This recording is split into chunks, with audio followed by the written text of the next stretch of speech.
자, 반갑습니다. 3강입니다. 복지의 트렌드를 입히다 두 번째 시간입니다. 지난 시간에 그 트렌드 키워드 2개를 살펴봤는데요. 남은 8개를 한번 정리를 잘 해보도록 하겠습니다. 자, 세 번째 키워드는요, 제로 클릭입니다. 여러분들 컴퓨터로 클릭 많이 하잖아요. 근데 제로 클릭이에요. 클릭을 하는데 앞에 제로가 붙었어요. 그러면 이건 뭘까? 우리가 갈수록, 과거의 어떤 검색이나 이런 것들을, 여러분들이 검색하고 찾고, 막 이렇게 탐색하고 비교하고 막 이런 과정이 있었잖아요. 근데 지금은 AI에게 이야기하면 AI가 그냥 딱 제시를 해준다는 거예요. 그래서 우리가 디지털 생활을 하는 데 있어서 전반적으로 클릭이 극단적으로 줄어드는 현상, 그래서 제로 클릭이라고 얘기합니다. 그래서 클릭 막 이렇게 하지 않고 그냥 뭐 누르면 바로 답이 나오는 그걸로 판단하는 것. 그래서 우리가 사용자가 능동적으로 찾지도 않고 선택하지 않아도 시스템이 먼저 판단해주고 제안해주는 거죠. 그러니까 거기에 익숙해지니까 우리가 제로 클릭은 비교 선택 이런 거 없이 그냥 바로 결과. 그래서 편리함이 이제 그 클릭의 과정을 없앴다라고 얘기하는 것입니다. 그래서 탐색, 우리가 과거에는 뭐 할까 생각하고 찾아보고 비교하고 선택하고 구매했는가 하면 지금은 생각하고 넣으면 바로 구매 결정이 나오게 되는 거죠. 그래서 비교가 생략되는 거, 선택이 생략되는 거, AI가 내려주는 그런 결정을 하게 된다라는 것입니다. 이것이 이제 제로 클릭인데요. 우리가 클릭은 단순히 수거의 문제가 아니라 선택의 의미인데요. AI가 우리의 고민을 줄여주는 것, 검색하는 인간에서 제한하는 AI로 넘어가는 구조적 전환이라는 거예요. 그러면 우리가 지금 생각해보면 이제는 과거에는 막 광고에 사람들이 많이 클릭하는 것 이런 것인데요. 이미 AI가 정해주는 거를 사람이 선택하는 그런 경향이 높아지기 때문에 우리는 어쩌면 지금부터 AI에게 선택받기 위하여 AI를 공부를 시켜야 되는 시대가 될 수도 있다는 거죠. 그래서 검색이 사라진 시대의 광고는 검색 최적화에서 답변 최적화로 단어에서 문장으로 소비자보단 AI를 설득하는 게 우선이 되겠다.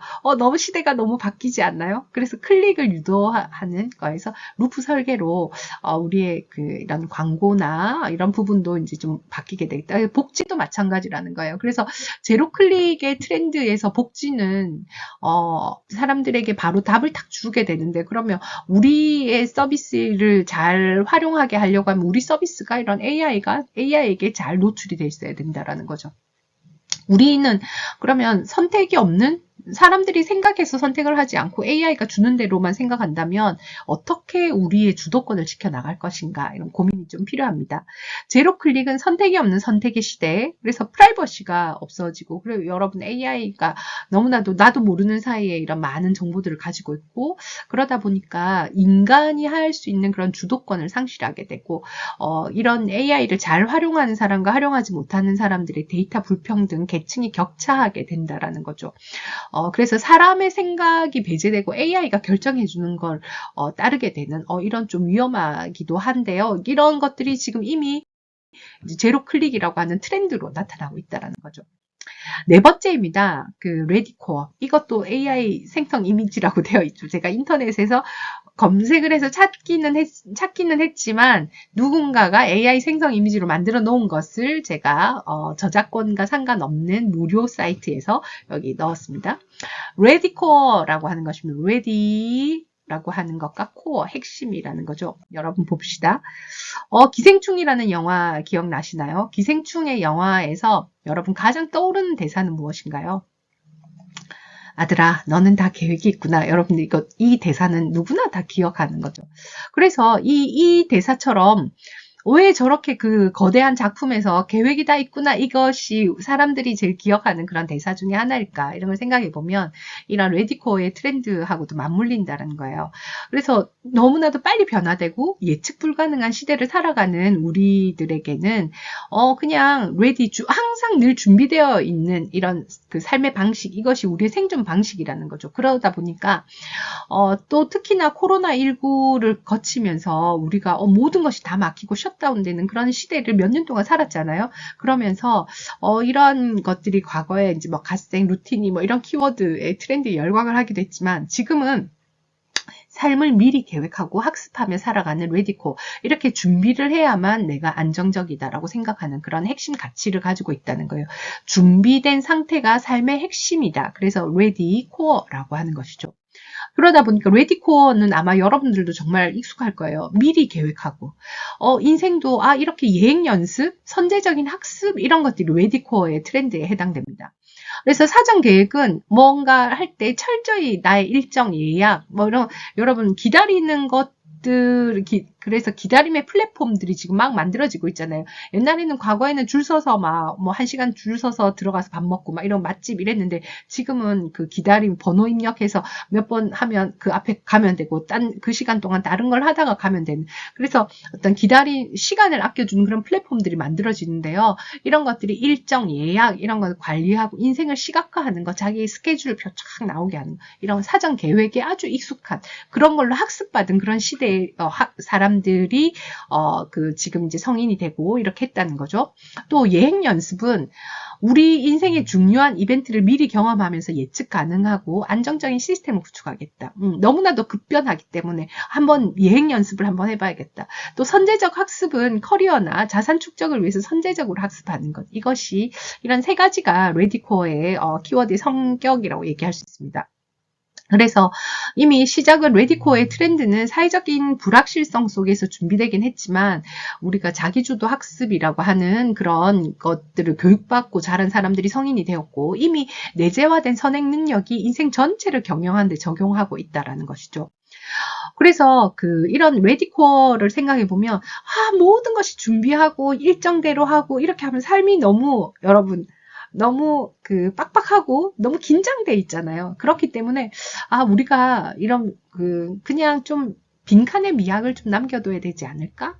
그래서 그 계획대로 인생이 다 되지도 않아요. 그래서 실패의 위험을 줄여주는 안정감 외에 또 실패를 통해서 배우는 성장의 기회, 또 우연히 뭔가를 했을 때 마법 같은 순간들이 생기기도 한다는 거죠. 그래서 레디코어라고 하는 트렌드는 또 지금 시대에 많은 사람들이 가지는 트렌드이기도 하지만 계획과 즉흥 사이의 균형이 필요하겠다 이런 생각을 합니다. 그래서 복지 현장에서 여러분 이건 제가 이번에 해봤는데요. 저는 지금 이제 영도 가족센터장을 맡아서 이렇게 가족센터의 이제 센터장 역할을 했었는데요. 평가회를 해요. 이제 사업 계획서 발표와 또 사업 평가회를 하는데, 꼭 이제 모든 것이 잘하고 계획대로 잘 된 거, 성공한 것만 격려하는 시대가 아니라, 이번에는 가장 실패한 사업을 가장 실패 속에서 또 경험과 배움과 성장이 있거든요. 그래서 가장 좀, 실패했다고 생각하는 사업의 담당자를 격려하는, 이런 것도 한번 해보자. 그래서 이번에 한번 해봤었어요. 또 생각보다 좋은 반응이 있었습니다. 이런 내가 실패하고 부족한 거는 알리려 하지 않지만 오히려 이런 걸 통해서 함께 공유하고 또 이제 미리 준비하고 미리 이제 다음을 대비하는데 성장할 수 있는 그런 발판이 되었다고 생각을 합니다. 그래서 레디코어는 준비하는 그런 것이 중요한 트렌드이긴 하지만 우리 삶에는 좀 빈칸의 여백이 좀 필요하겠다 이런 생각을 얘기합니다. 5번째 AX 조직인데요. 이런 AI 트랜스포메이션의 조직이라고 하는 것입니다. AX 조직은 유연성과 자율성을 핵심 DNA로 하는 끊임없이 진화하는 조직 모델이에요. 그래서 과거에는 업무가 부서별 이렇게 수직적인 이제 계급으로 이렇게 직위로 이렇게 올라가고 또 부서별로 이런 것들이 중요한 업무의 환경이었는데요. 지금은 여러분 생각해 보면 이런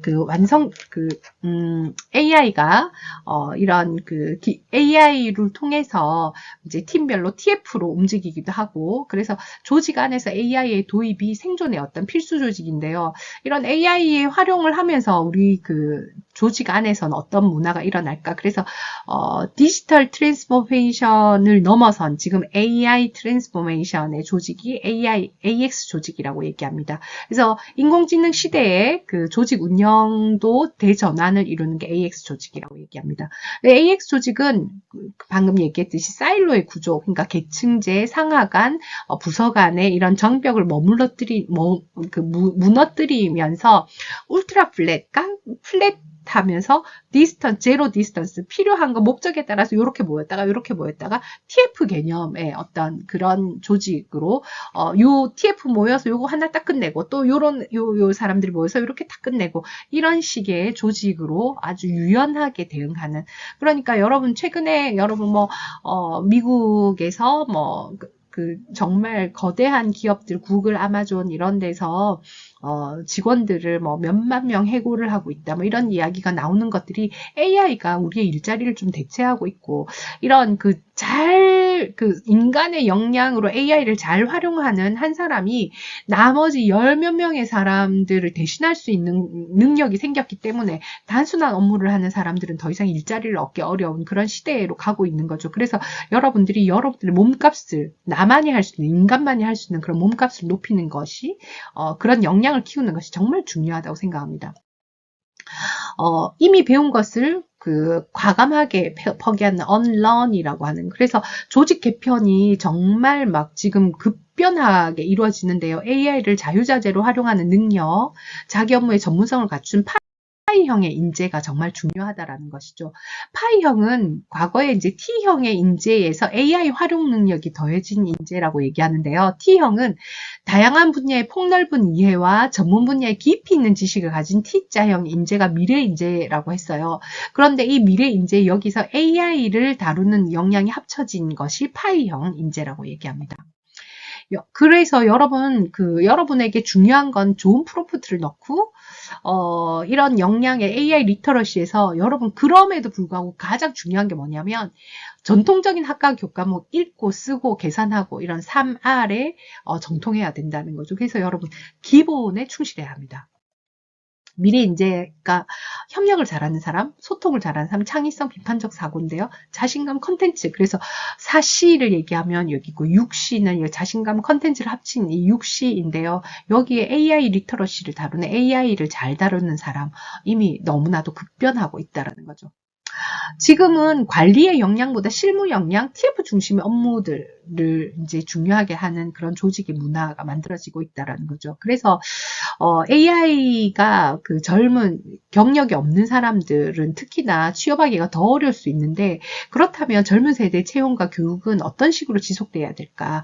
이들이 채용되어서 배울 수 있는 경험의 학습의 장들은 정말 또 의도적으로 마련돼야 되는 게 아닐까, 이런 제안을 한다라는 것입니다. 그래서 복지 현장에서는 그럼 신임 교육은 어떻게 시킬까? 사회복지는 1급 자격증, 2급 자격증이 있어요. 2급은 사회복지학과를 나오면 17개 필수 교과목을 들으면 되는데요. 1급은 시험을 쳐야 되거든요. 그래서 이런 지금의 자격 제도가 미래 사회 변화에 대응할 수 있을까? 이런 고민들을 하게 됩니다. 그래서 지금 AI 대전환 시대의 복지 현장에서 직원들도 정말 많은 변화들이 있어요. 그래서 AI를 활용하는 직원들은 이제 지금 유료를 끊을 수가 없어요. 이렇게 얘기하면서 지금 다 그렇게 유료 버전을, 과거에는 이거 할까 말까 정말 몇만 원을 정말 아깝게 생각했는데요. 지금은 그 몇만 원을 투입하더라도 내가 받는 생산성을 생각하면 그것이 절대 아깝지 않다는 거죠. 그래서 저 같은 경우도 지금 챗GPT와 제미나이를 2개를 유료로 쓰고 있는데요.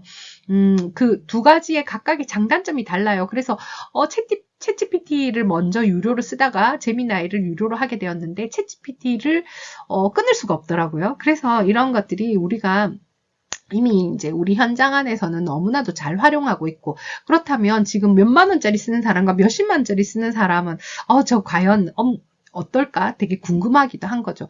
이런 부분에서 여러분들이 AI를 지금 이제 잘 활용하는 것, 그래서 시대 변화에 잘 따라가는 것, 이런 것들이 참 중요하겠다라는 생각이 듭니다.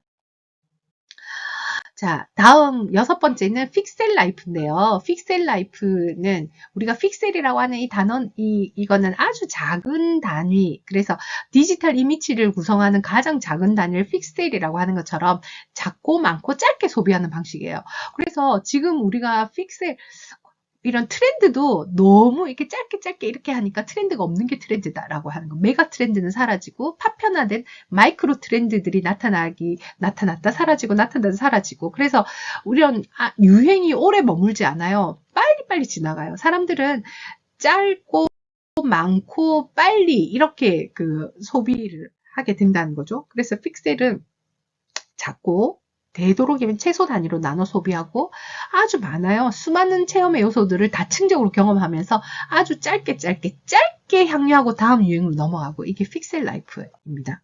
그러다 보니까 최소 단위의 소비, 그래서 소용량, 뭐 미니 사이즈 이런 걸 소비하기도 하고요. 다층적인 경험으로 뭐 하나만 좋아해 이렇게 모든 걸 쏟아붓지 않아요. 여러 가지 대안으로 그 대상을 얕게 알아가도록 경험의 반경을 넓혀가는 거, 많은 걸 하고 싶어하는 거, 그리고 빨리 지나가기 때문에 찰나를 향유하는 이런 트렌드라고 하는 거죠. 그래서 우리가 좀 이제 삶의 해상도를 높여가는 그런 매력적인 픽셀의 그런 그 픽셀들, 자기의 픽셀을 제한할 때가 아닐까 이런 생각을 하는데요. 그런 복지적인 부분에 이런 그 트렌드가 없는 것이 트렌드인 이런 시대에 어떻게 민첩하게 대응할 것인가, 또 그렇다면 이러한 그 픽셀은 하나하나는 정말 아무것도 아닌 것 같지만 모이면 큰 그림이 나오는 것처럼 나라는 그림의 해상도를 높이는 삶의 가치, 나는 무엇으로 하나하나를 만들어서 내가 될 것인가. 그래서 정답에 누군가 만든 그 정답의 루트가 아니라 나의 삶을 얼마나 풍부하게 만들고 가치 있게 만들 것인가, 이런 것들을 고민하는 게 중요하다라는 것입니다.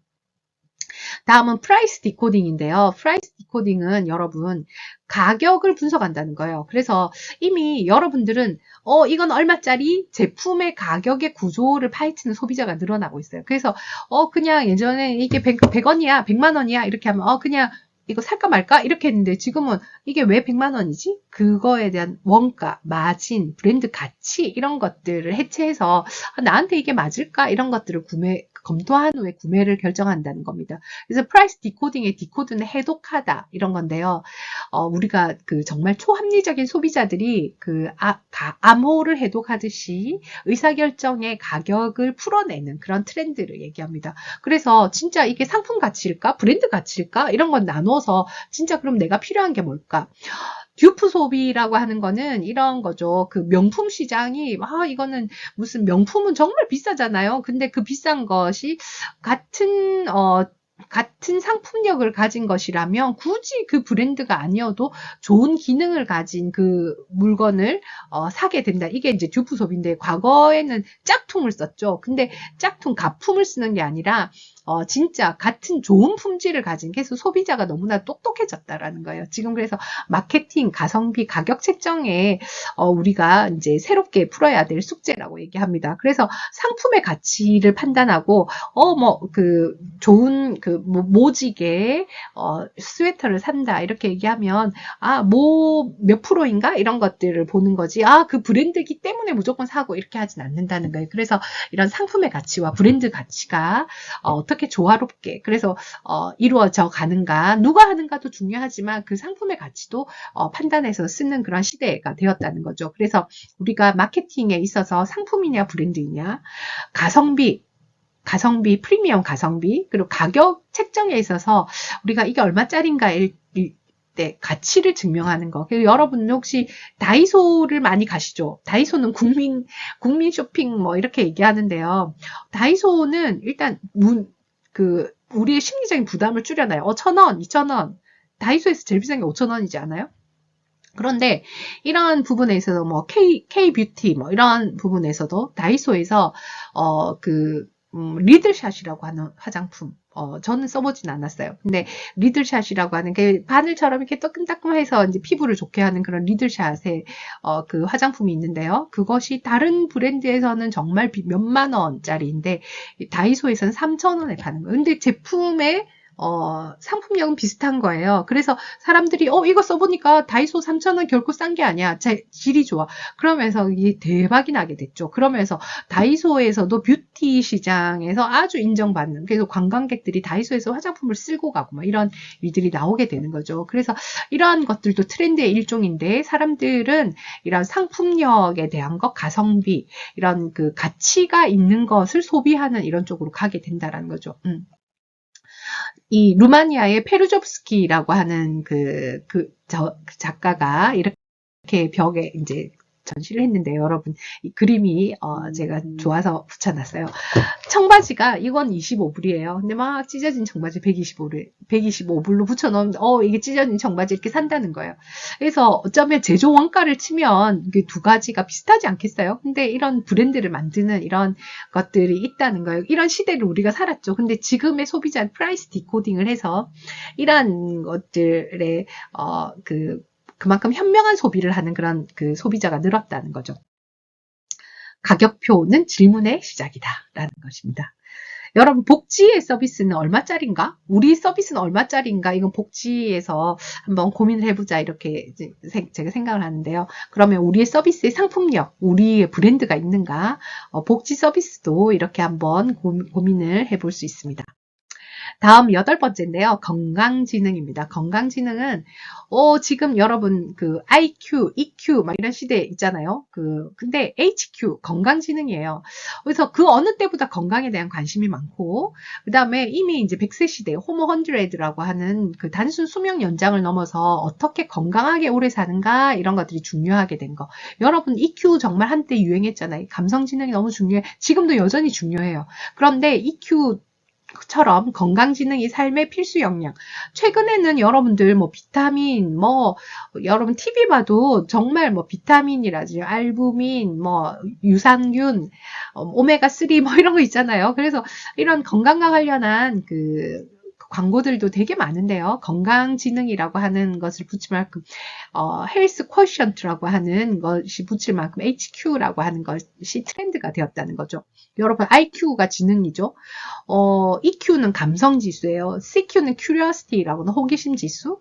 여러분, PQ 들어보셨습니까? 열정지수, 패션이라고 하는 거. 또 AQ라고 하는 것도 있는데요, 여러분. 역경지수. 그래서 역경지수는 리더들의 덕목에 IQ, EQ, CQ, PQ, AQ 이런 이야기 하는데요.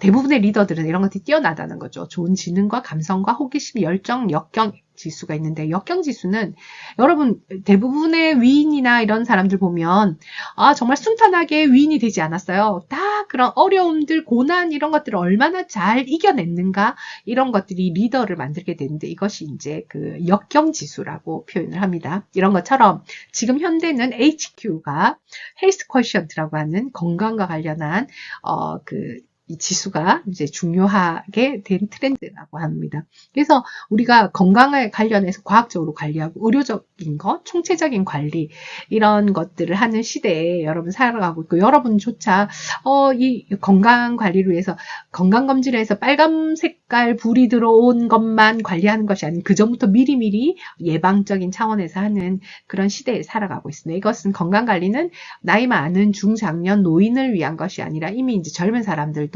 중요한, 그래서 지금 러닝 뛰는 열풍 있잖아요. 이런 것들도 이런 HQ의 트렌드와 무관하지 않습니다. 건강이 시대적인 화두에 해당됩니다. 그래서 건강지능이 주체적으로 자신의 건강을 관리하는 긍정적 신호. 근데 또 너무 과몰입하는 그런 트렌드도 있다. 그런 부작용도 있습니다. 삶의 지향이자 라이프 스타일이 된 건강관리입니다. 그래서 건강과 관련한 비즈니스, 그럼 진짜 중요한 진정한 건강지능이란 무엇일까, 이런 것들을 함께 살펴볼 수 있습니다. 9번째인데요. 1.5 가구입니다. 여러분 1인 가구 너무 많이 들어보셨죠? 그런데 1인 가구에 혼자 있는데요. 사람들은 개인적인 자율적 삶의 일자를 너무 원해요. 그렇지만 완전 혼자 고립되기를 원하지 않아요. 연결감이라고 하는 0.5. 그래서 1이라고 하는 자율적인 독립된 삶의 연결감을 더해서 1.5 가구라고 키워드를 만들었다고 합니다. 그래서 혼자이면서 혼자 있고 싶지 않은 사람, 우리보다 나를 우선시하는 자신의 공간, 시간 이런 것들을 철저하게 하면서도 자유를 지향하면서도 연결하고 싶은 혼자이지만 혼자이고 싶지 않은 것이 1.5 가구의 형태인데요. 침해 불가한 자율성의 0.5의 선택적 연결감. 그래서 1.5는 1보단 크고 2보단 작잖아요. 둘이는 되기 싫고 혼자 1인 가구의 장점은 가지고 싶고, 그러면서 이런 가구의 형태가 늘어났다는 거예요. 이거 생각해 보면 개인주의의 온전한 지금 좀 초개인주의, 초개인주의 이렇게 얘기하는데요. 그러면서 나의 사적인 공간이 아주 중요하다 생각하면서도 여전히 그 공동체 안에서 우리가 필요한 그런 시대인데요. 여러분, 브람스가 이런 얘기를 했어요. 자유로우나 고독하다. 그래서 자유가 치러야 할 필연적 대가는 고독이다. 브람스는 혼자 독신으로 살았다 그래요. 그래서 자유롭지만 고독하다라고 하는 이야기를 했습니다. 이 1인의 자율성의 1에 연결감 5를 더한 그런 형태로 이제 이루어지게 되는데 그래서 우리가 혼자 살아도 있을 거 다 있어야 되잖아요. 소형이라도 생활의 총량은 커지고 자신만의 공간을 만들고 싶은 욕구가 커졌거든요. 그래서 이런 부분에서 1 속에서 연결감의 5 함께 부분적이고 선택적 연결감 그리고 필요에 따라서 수정하거나 해지가 가능한 거 모든 거 함께 해야 돼 라고 하는 그 불편함은 또 싫은 거예요. 이게 이제 그 1과 0.5에 합쳐진 거죠. 그래서 0.5의 원칙은 뭐냐면 선택 가능해야 돼. 과도한 기대 없이 즐거움은 나누지만 필요는 하지만 각자 책임. 최소한의 간섭받고 싶지 않아요. 효용 충족의 원칙. 현실적으로 아플 때 도움도 돼야 되고 그 다음에 현실의 효용. 뭐 샀을 때 막 나누어서 하나를 사면 그거 하지만 다 먹지도 못하지만 나눴을 때 효용적인 거 있어야 돼. 외로움의 완화, 실용적인 혜택이 있어야 하는 것이 0.5의 원칙이라고 하는 거죠. 1.5가구의 여러 유형이 있는데요. 지원 의존형, 독립지향형, 시설 활용형 이렇게 있어요.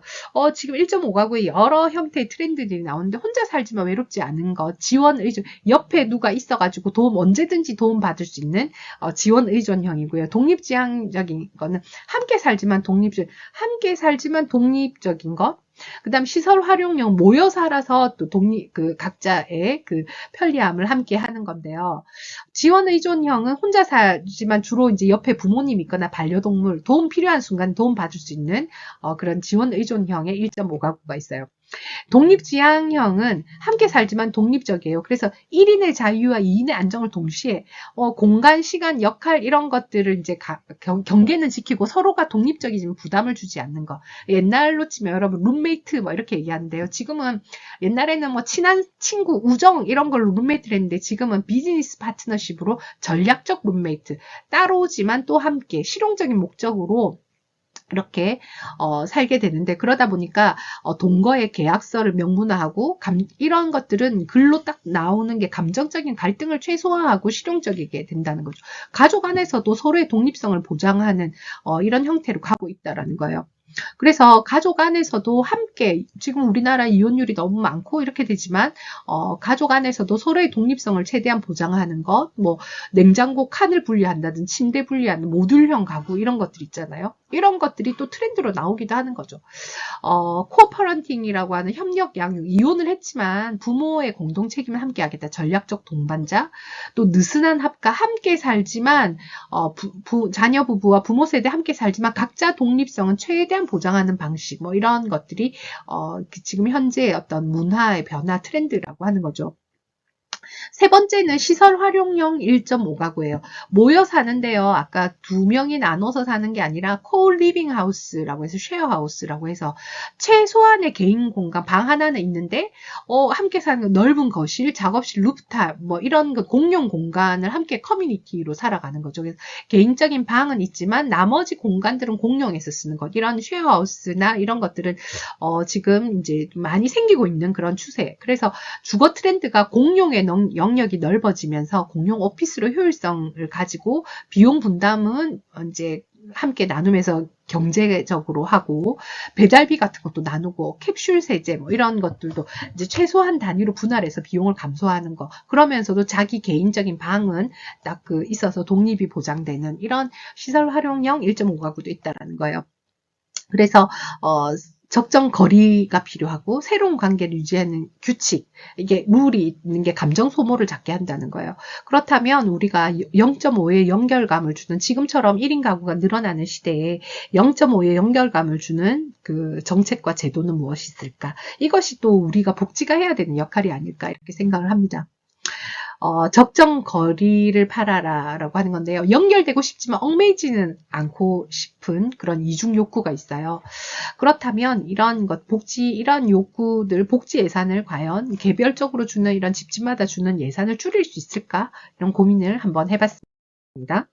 또 규칙과 장부에 있어서 감정 소비를 줄여주는 복지 플랫폼 있을까? 새로운 관계 맺음에 있어서 또 심리적, 정서적 가이드가 필요할 것 같다라는 생각이죠. 또 0.5의 연결감을 위한 정책과 제도에 있어서 이런 것들이 그 과거의 가족이 이제 혈연 중심에서 기능과 정서 중심으로 확장되는데 이제 외로움 장관도 영국이 2018년에 이미 외로움 담당 장관 일본도 그 고독 고립 담당 장관이 있어요. 한국도 이런 차관급의 움직임이 있어요. 그래서 돌봄 로봇을 넘어서는 돌봄의 보편적인 공적인 복지 서비스는 뭐가 있을까? 이런 생각을 하게 됩니다.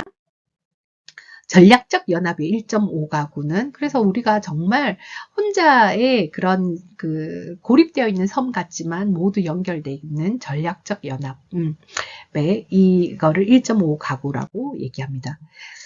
칼릴 지브란의 시에서요, 함께 이때 거리를 두라. 그래서 하늘바람이 너희 사이에서 춤추게 하라. 모든 관계는 저마다 건강한 거리가 있다는 거예요. 차도 안전거리가 있어요. 브레이크를 잡았을 때 부딪히지 않죠. 그래서 우리가 사랑하니까, 좋아하니까 모든 걸 융합해서 함께 가까이 무조건 함께 해야 되는 것이 아니라 안전한 거리, 이런 것들이, 또 이제 그만큼 자기 프라이버시를 보호하는 또 중요한 트렌드이기도 하다라고 하는 생각이 듭니다. 1.5가구 시대의 전략을 한번 살펴보고요. 마지막입니다. 근본이즘인데요. 이렇게 변화되는 시대에 변화가 되는데 그럼에도 불구하고 지금 변하지 않는 고전적인 가치나 원조에 대한 트렌드가 뜨고 있다는 거예요. 그래서 그러니까 진짜가 뭔가 AI가 모든 걸 막 만들 수 있는데요. 그러다 보니까 진짜의 가치가 부상하는 거예요. 알고리즘이 예측하고 통제할 수 없는 영역, 변치 않는 근본을 향한 목마름.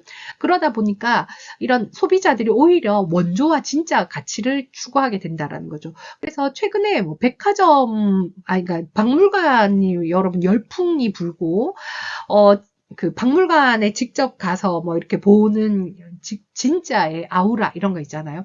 그래서 문화적인 근본에 대한 관심, 또 시대적인 근본의 최신을 넘어서는 원조. 그러니까 여러분 지금 휴대폰이 웬만한 카메라보다 훨씬 더 좋은 해상도를 가지고 있지만 과거의 흑백 카메라 뭐 이런 그 카메라에 다시 또 고전적 유행을 넘어선 클래식을 관심을 가진다든지 또 디지털 넘어선 낭만에 관심을 가진다든지 이런 것이 다시 완전 본질, 기본 이런 거로 돌아가는 AI가 너무나도 발전하다 보니까 또 상반되는 그 부분의 근본이즘이 또 트렌드로 된다라는 거죠. 인간은 참 독특하죠, 인간은. 그래서, 이렇게 막 발전하면 그 반대되는 또 함께 성향이 함께 키워드가 되는 것 같아요.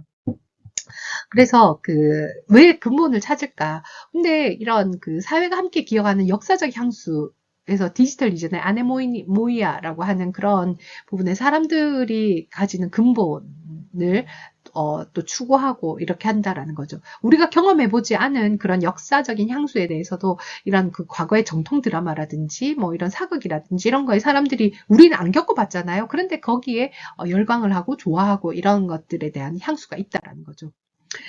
근본이즘은 AI가 보여주는 최신성, 복제성, 효율성에 대한 반발이기도 해요. 그래서 그러면 우리가 시대에 대한 본질의 숙고를 반영하면서 그러다 보니까 AI가 발전하지만 전통이 다시 재조명받고 원조를 숭상하고 클래식을 선호하고 아날로그 낭만을 추구하는 그런 시대의 그런 트렌드를 얘기합니다. 그래서 우리가 디지털의 그런 그걸로 과몰입하지만 근본이즘의 트렌드는 또 과거와 현재 속에서 어떻게 좋아할 것인가 이런 것들 가장 근본이란 반석 위에 미래의 새로운 혁신의 그런 균형 잡힌 것들을 함께 하는 것이 중요하겠다라는 것이죠. 그래서 지금 실존주의의 심리학자 클레이 루틀리지라고 하는 학자는 과거를 통해서 미래로 나아가는 힘. 그러니까 그냥 미래는 없다는 거예요. 과거를 통해서 미래로 나아가는 힘이다. 그래서 우리가 과거와 현재의 조화가 정말 중요하다는 거예요. 이런 역사성을 강조하는 헤리티지 마케팅, 그리고 또 감정적인 미래를 준비하기는 감정적인 자산, 어설프게 복제하는 것이 아니라 본질을 제대로 해석하는 찐, 그리고 복고의 미학이 아닌 그런 그 축적된 진정성으로 미래로 나아가는 것이 이제 중요하다라는 트렌드입니다. 여러분들이 이런 그 트렌드에 있어서 또 다른 그 트렌드 책에 2026 트렌드 노트가 있는데요. 우리가 생존의 시대에서 정체성의 시대로 옮겨가면서 인공지능이 발달하면서 진짜 인간다움이 뭐지? 그러면서도 오히려 개인의 경험과 정체성 그리고 나의 몸과 마음이 중요한 그런 게 트렌드로 또 설명을 하고 있습니다. 이 책에서는 비슷하죠. 그래서 인공지능 안에서 인공지능이 막 발전하지만 진짜 그 안에 인간다움은 뭘까? 기술이 바꿀 수 없는 정말 그 가치 이런 거에 주목을 하게 된다라는 거죠. 그러다 보니까 개인이 추구하는 경험과 정체성, 자기의 개발, 성공보다 성장, 자기 개발이라고 하는 것이 나를 사랑하는 방식이라고 한다는 것입니다. 그래서 이런 몸과 마음의 건강에 있어서 아까 건강 HQ처럼 이런 그 건강과 노화, 이런 그 건강에 대한 인식도 많이 바뀌게 된 게 또 올해 트렌드라고 함께 이 책도 함께 이야기하고 있습니다. 그래서 결론적으로는 이러한 트렌드들이 막 변화되지만 변함없이 기본적으로 복지가 해야 되는 그런 프로그램이 뭘까? 변화에 대응해서 변형해야 하는 프로그램 뭘까? 또 시대의 변화에 맞춰서 우리가 어떤 걸 창조해야 될까? 이런 것들을 함께 고민하면서 트렌드를 살펴보는 것은 사회복지의 서비스가 주어진 그 예산 안에서 맨날 하던 서비스를 작년에 했던 것도 하고 이런 게 아니라 어떻게 이 시대를 읽고 시대 변화 안에서 변화해 나가고 본질적으로 해야 되는 것, 그 위에 변화해야 되는 것, 새롭게 만들어 가야 하는 걸 좀 고민해야 되지 않을까 하는 생각으로 이 복지의 트렌드를 입히다 트렌드의 키워드를 가지고 지금까지 살펴봤습니다. 여러분들이 복지에 대한 이야기를 많이 하진 않았지만 이런 우리 사회 지금 현재 트렌드를 보면서 나는 트렌드에 잘 쫓아가고 있는가 이런 고민들을 하게 되잖아요.